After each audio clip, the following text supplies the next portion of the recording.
Já está disponível o livro As Doutrinas do Inferno e Suas Manipulações Dentro das Igrejas. Adquira hoje mesmo. Olá, abençoados, graça e paz, bem-vindos ao canal da Graça Pura. Se inscreva no nosso canal, deixe seu like. Se você quiser que o YouTube te avise com mensagem, com as nossas mensagens, é só tocar o sininho aí.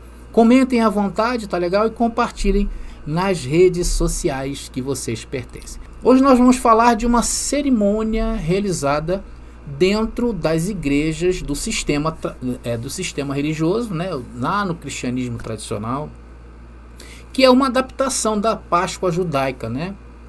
É uma mistura de Páscoa com ceia. A ceia do Senhor foi realizada pelos nossos irmãos lá no primeiro século, né? Naquele período de transição que nós estamos sempre focando. André, qual foi o período de transição? Desde que Jesus nasceu, passando por sua morte e ressurreição, até o ano 70, quando Jesus disse que viria uma geração e o templo viria abaixo, era a sua vinda. Então nessa mensagem nós iremos ver o que é a ceia do Senhor, quando ela foi estabelecida, qual o período que acabaria e por que acabaria. E nós vamos ver hoje se nós temos que praticar também essa tal cerimônia do sistema religioso. É por isso que eu falo, meu querido, vem para a graça que eu te explico. Agora é a hora da palavra. Então vamos começar lendo uma passagem, essa passagem que é bastante comum lá no sistema religioso, né? Quando pensam que estão praticando a ceia, eles pensam que estão praticando a ceia. Está lá em 1 Coríntios capítulo 11, tá? Mas primeiro vamos entender o contexto do que estava acontecendo ali em Coríntios capítulo 11, né? Na carta de Paulo. Então o contexto dessa passagem é que havia, né, um mau entendimento sobre a prática da ceia do Senhor. O povo de Corinto era um povo muito próspero, por ser uma cidade que tinha um porto e eram diversas culturas que havia dentro de Corinto. E ali se realizava, dentre as muitas festas pagãs que existiam, né, de todos os tipos, tinha uma festa que o povo mais abastado, o povo mais rico, oferecia uma refeição para aqueles mais necessitados, né, tipo uma festa de alusão, uma festa do amor, né? Então, devido ao conceito dessa festa estar entranhado dentro do povo de Corinto, e que era pagã, tá bom, abençoado? Os irmãos de Corinto também resolveram unir o útil ao agradável e misturaram, né, a ceia do Senhor com essa festa, porque pensavam ter o mesmo sentido. Sendo que não tem o mesmo sentido. E Paulo começa a advertir os irmãos para o sentido certo da ceia do Senhor. E ele mostra como foi também que ele recebeu esse memorial. Abençoados, anotem essa palavra memorial nessa mensagem. Lembrando mais uma vez que quando Paulo escreveu aos Coríntios, estava no tempo de transição. O que significa esse tempo de transição, André? Era o tempo em que estava saindo a era presente e já estavam começando a vislumbrar a era do porvir. Ou seja, estava saindo de cena o pacto da lei e estava entrando a graça eterna. Agora sim, vamos lá ao texto, né? Ao texto que se encontra em 1 Coríntios, capítulo 11, versículo 23 ao 26. Abençoado, céu bem pequenininho, né? Mas eu acho que dá para vocês verem. Estou com um novo layout aí, né? Espero que tenham gostado. Mas vamos ao texto, abençoado. Se não dá para você ler, pega a Bíblia aí e leia. Diz lá: porque eu recebi do Senhor o que também vos ensinei. Então Paulo logo aqui de cara já apresenta, né, as suas credenciais, né, dizendo: olha, eu recebi do Senhor. E Paulo deveria ser muito questionado, né, nessa época pelos irmãos, porque ele sempre falava assim, né, recebi não da parte dos homens, da parte de Deus. Eu também recebi do Senhor. Se alguém aí foi mais, eu muito mais, né? Paulo sempre parece que ele era necessário ele fazer essa autenticação do ministério dele, até porque Paulo foi um perseguidor, né? Paulo teve muito problema por causa disso. Mas vamos continuar aqui. Também vos ensinei que o Senhor Jesus, na noite em que foi traído, tomou o pão, pois eu lhes transmiti aquilo que recebi do Senhor.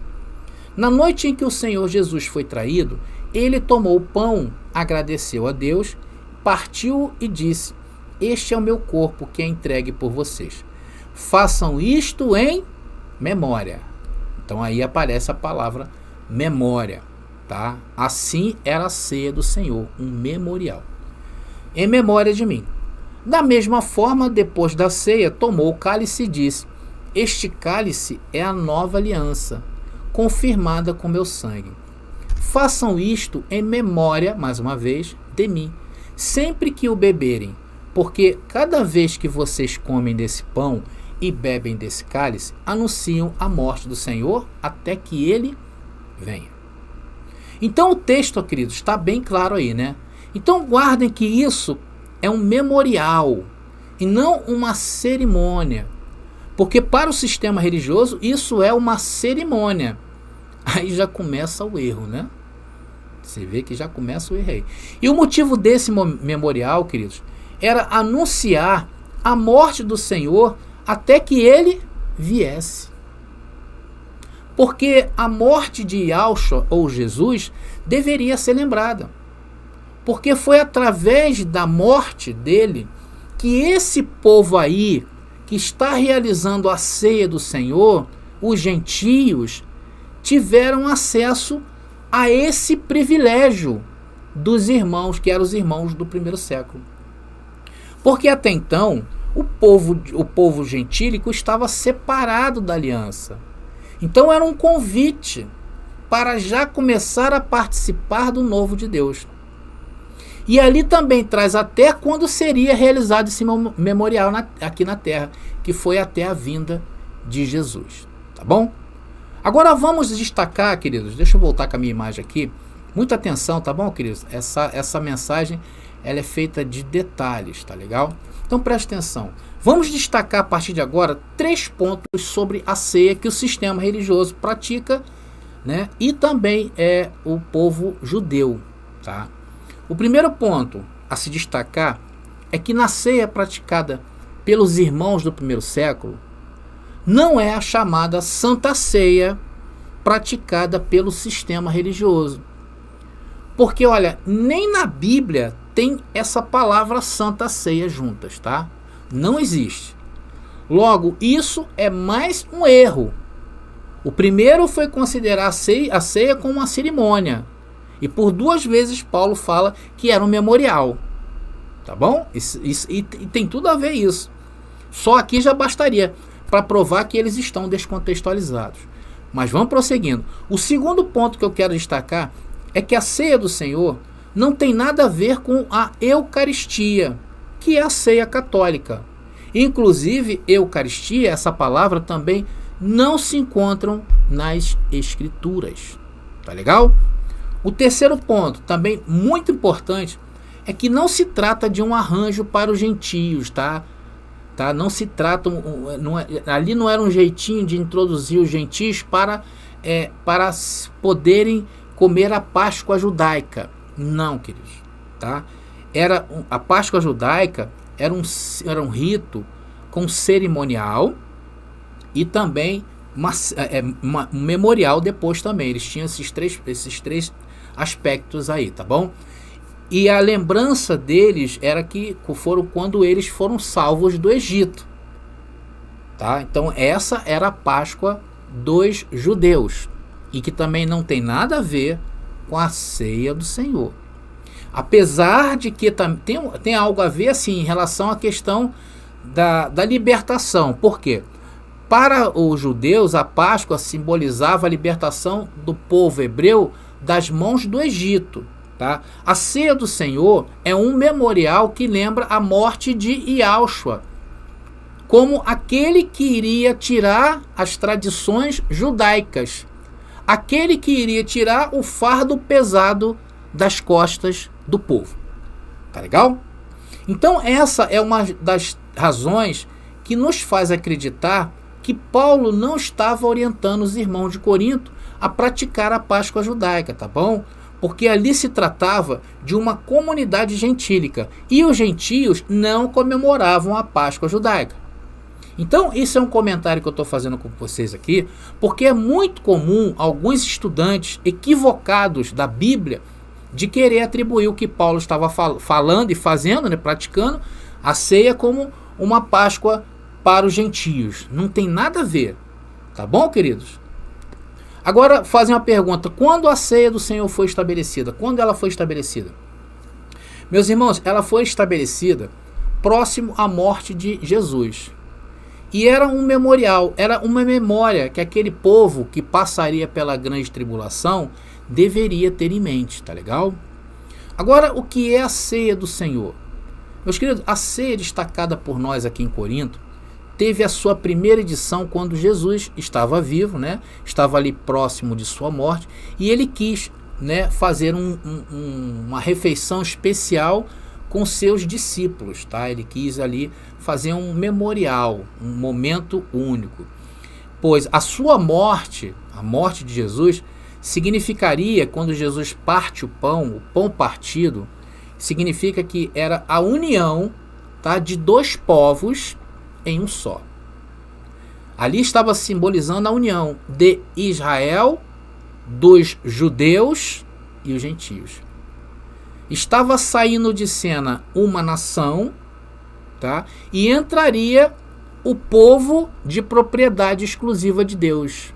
Não, Deus hoje ele não tem romanos, gentios, brasileiros, alemães, não. Para Deus é um povo só. Então o partir do pão significa isso, tá? A união. Tá legal? E o simbolismo de toda essa comemoração era o amor. Quando Jesus quis fazer isto, ali a essência estava presente, a essência de Deus estava presente, que era o amor. Porque a Torá e a religião, a única coisa que ela fez foi afastar o homem da essência de Deus, do amor de Deus. Tanto que Jesus, em seu ministério em carne, apontava ali, falava: vocês são hipócritas, homens que vigiam a lei, mas se engajam com coisas poucas. Homens que cumprem a lei, mas esquecem da essência, que é o amor. E o sangue de Jesus seria o que purificaria os pecados a partir da sua morte, para a confirmação, e a sua ressurreição para a justiça. Porém, meus irmãos,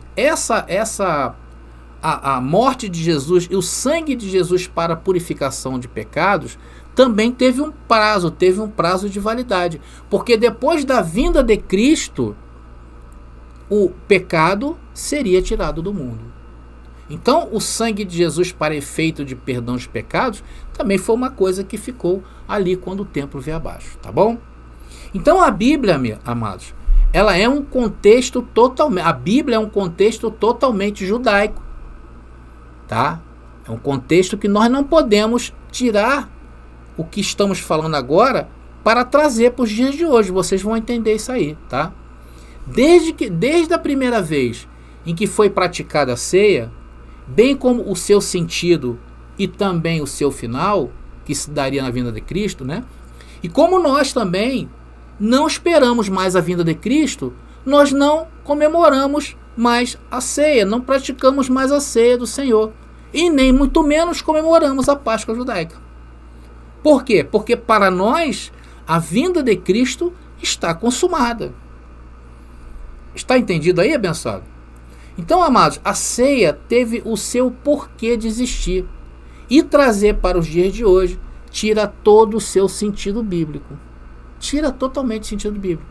Primeiro, porque ela nunca foi uma cerimônia religiosa. Ela era um memorial. O seu sentido era a lembrança da morte do Senhor e da esperança que todo o fardo pesado da lei seria retirado do mundo. Por isto que não podemos igualar hoje, né, igualar isso, a ceia do Senhor, ao que eles fazem dentro, né, das igrejas do sistema religioso. Mas eu entendo até que pela ótica judaica, ali no Egito a nação foi salva do extermínio. Por isso que hoje eles se comemoram, e tem que comemorar mesmo, né, por uma questão de tradição histórica, tá bom? Imagina se o povo brasileiro estivesse perto do extermínio e fosse salvo dessa maneira. Também hoje nós teríamos um dia especial para comemorar isso, né, pessoal? Então, no que tange ao aspecto cultural, legal. Mas na questão de espiritualidade, não. Então, ela está certa, tá legal? Só que os judeus consideram também ali algumas coisas espiritual em relação à ceia, à Páscoa que eles praticam, tá bom? Então, eles estão tão descontextualizados neste aspecto quanto o cristianismo tradicional. Amados, a ceia do Senhor foi o primeiro passo para um novo caminho que estava por vir. Atenção agora nessa hora da mensagem, tá bom? Esse novo e eterno caminho para uma outra dimensão, para um outro mundo, isso seria o frescor de Deus para nós, que nasceríamos depois do ano 70. Tá? Por isso que depois da morte do Senhor, de Jesus, e a sua ressurreição, o caminho da vida e do perdão, atenção no que eu vou falar, não era mais o templo de Jerusalém. Porém, nesse tempo, o templo de Jerusalém ainda estava de pé. Por isso que a gente fala que é o período de transição. Então, o caminho da vida e do perdão não era mais o templo. Agora, nessa fase, quando Jesus ressuscita e que está se praticando a ceia do Senhor, o primeiro passo para o perdão dos pecados era o próprio Cristo. Então, nesse período de tempo de transição, que durou ali até o ano 70, Jesus assumiu a forma de quê? De perdoador de pecados, tanto dos judeus que se arrependeriam, como dos gentios que foram chamados para a reconciliação.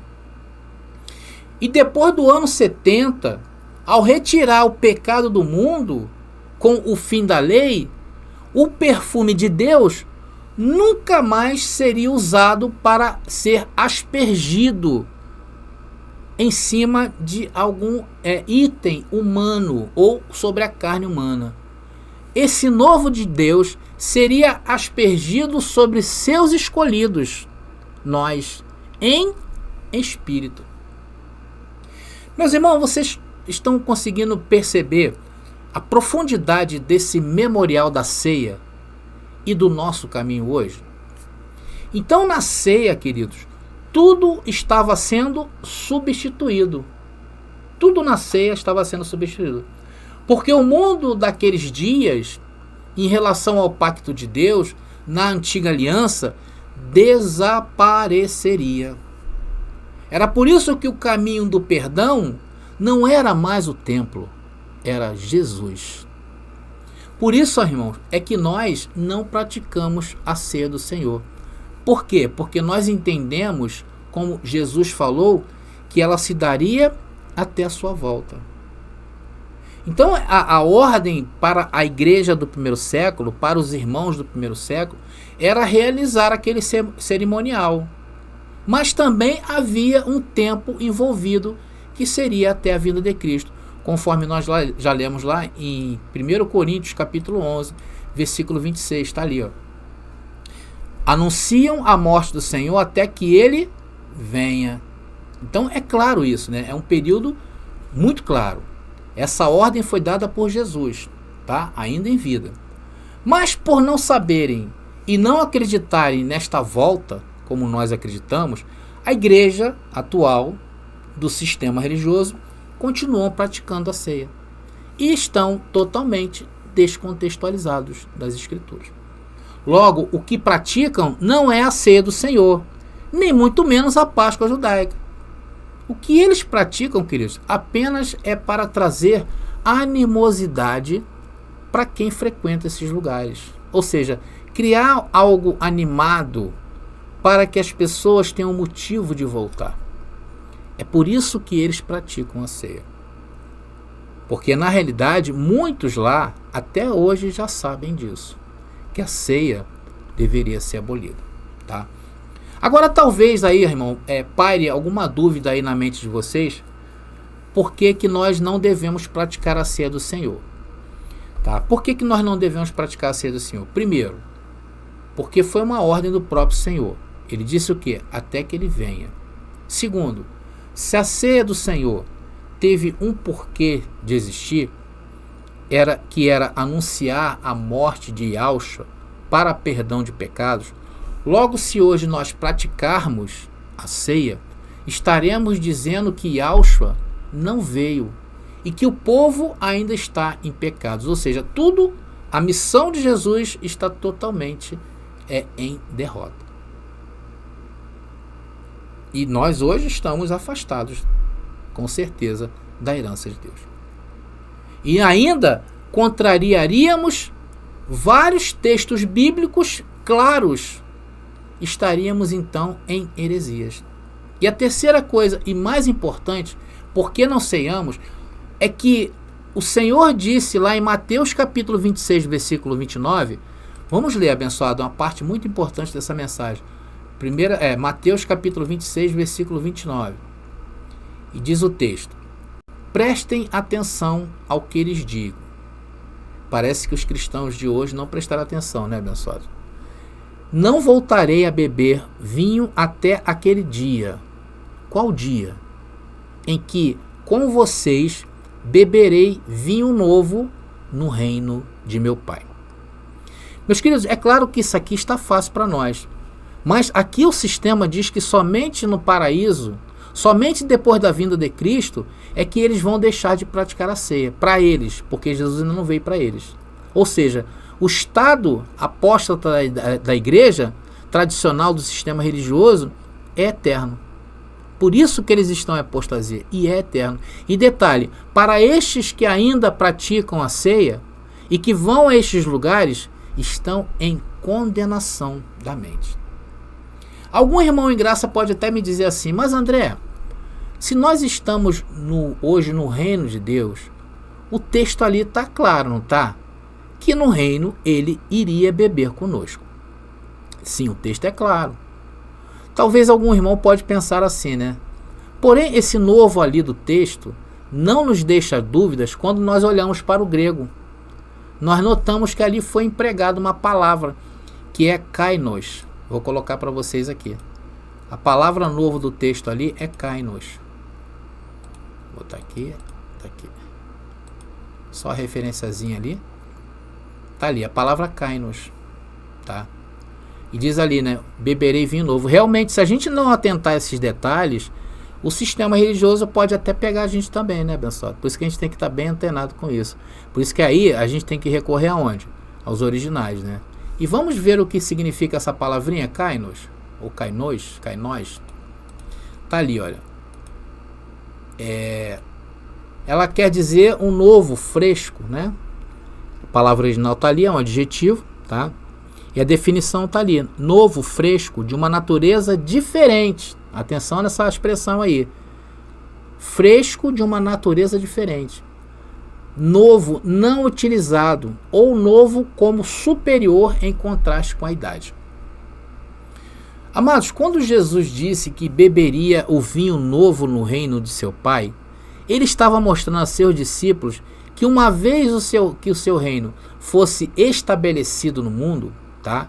Ele estaria participando agora desse memorial em uma natureza diferente, em um frescor diferente, em um novo diferente, e não no despojar da carne. Vocês estão entendendo? Porque tudo o que se referia, atenção, deixa eu voltar aqui comigo, aqui tá, acho que está bem tranquilo aqui para vocês, né? Entender aí o que quer dizer essa palavra, tá? Porque tudo, amados, o que se referia à velha aliança, tá? Ela teve que ser deixada para trás. Inclusive e principalmente os ritos da carne. Porque a própria lei era baseada em coisas da carne, né? Faça, não faça, né? Estabeleça, guarda a lua, sol e tal. Ao sentar-se na mesa, existia todo um cerimonial para se aproximar do templo, para entrar no Santíssimo Lugar. Existia todo um culto, né? Um culto ritualístico. As próprias, você vê que quando se decretava jejuns em Israel, era uma prática religiosa. Então tudo era se referindo à carne, tá? E ali, quando foi Jesus instituiu a ceia, né? Eles estavam em um período de transição, e de confirmação. Confirmação para quê? Para maiores e superiores promessas. Depois da vinda de Cristo no ano 70, tudo o que havia sido profetizado aconteceria finalmente. Tá? Ou seja, todas as promessas começaram a vigorar após o ano 70. Tudo o que era sombra no Antigo Testamento passou a vigorar depois da vinda de Cristo, depois da queda do templo. Tá? Então a carne, ela deixou de estabelecer qualquer ponto de contato com Deus. Por isso que hoje é o quê? Em espírito e em verdade. Não é um pouquinho de carne e um pouquinho de espírito e verdade. Não. Hoje é tudo em espírito e verdade. Esse é o frescor de Deus. Esse é o vinho que bebemos sempre. Ou seja, não é um vinho humano. É algo de uma natureza diferente. É algo de um frescor novo de Deus. É algo nunca utilizado e nunca visto antes. Algo superior ao que estava envelhecido, que era a lei. Algo muito superior. Por isso que fala que a lei era sombra. Sombra de quem? Dos bens vindouros. E que é esse novo superior vinho de Deus? O que é esse novo e superior vinho de Deus? A palavra que te arrebata. A palavra que o mundo tem como loucura, que falamos. O mundo nos enxerga como pessoas inebriadas, não é verdade? Elas pensam que nós estamos tontos. Mas nós estamos inebriados por essa palavra, pelo frescor dessa palavra. Por isso que o memorial de antes do ano 70 era o memorial da morte. Aí eles comiam, bebiam em memória da morte de Jesus.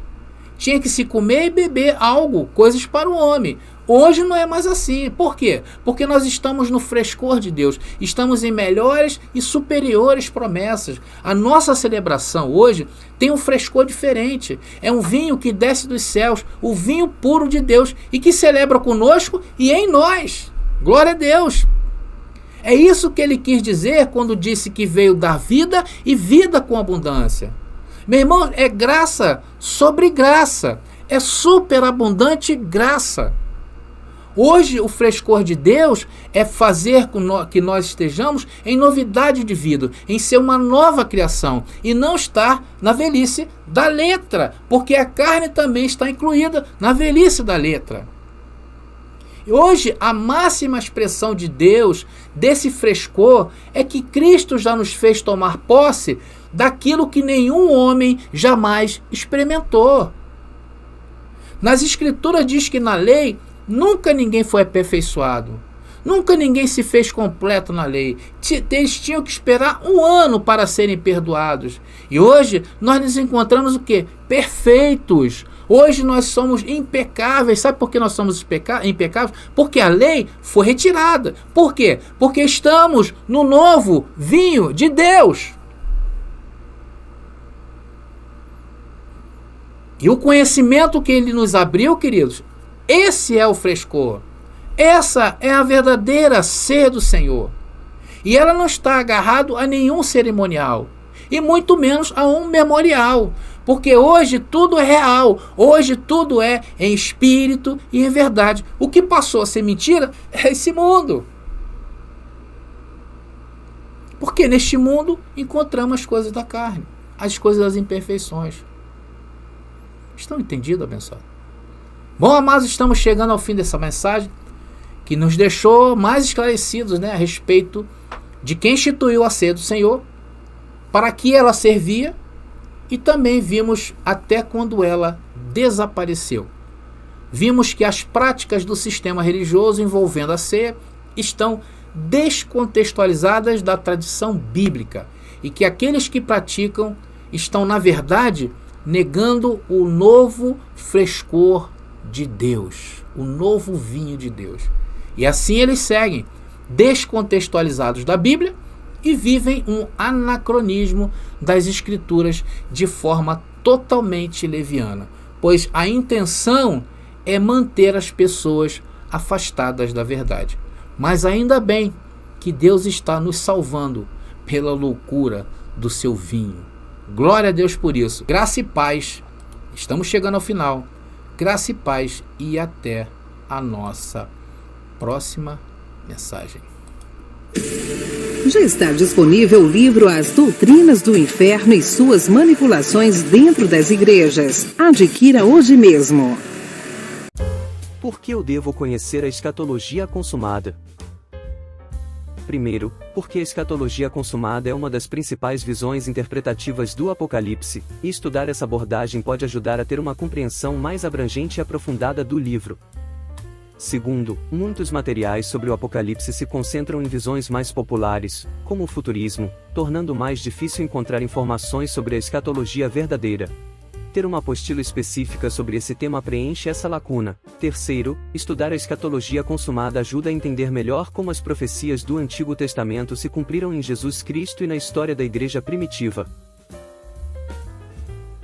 Quarto, a escatologia consumada enfatiza a soberania e o senhorio de Cristo, o que pode ajudar a fortalecer a fé e a confiança em Deus diante das incertezas e dificuldades do mundo atual. Se você é um estudioso da Bíblia ou simplesmente tem interesse no Apocalipse, a aquisição de uma apostila sobre a escatologia consumada oferece uma nova perspectiva sobre um livro que é frequentemente mal interpretado ou mal compreendido. Além disso, ajuda a enriquecer sua compreensão teológica e bíblica em geral. Você acabou de ouvir sobre 5 motivos para estudar a escatologia consumada.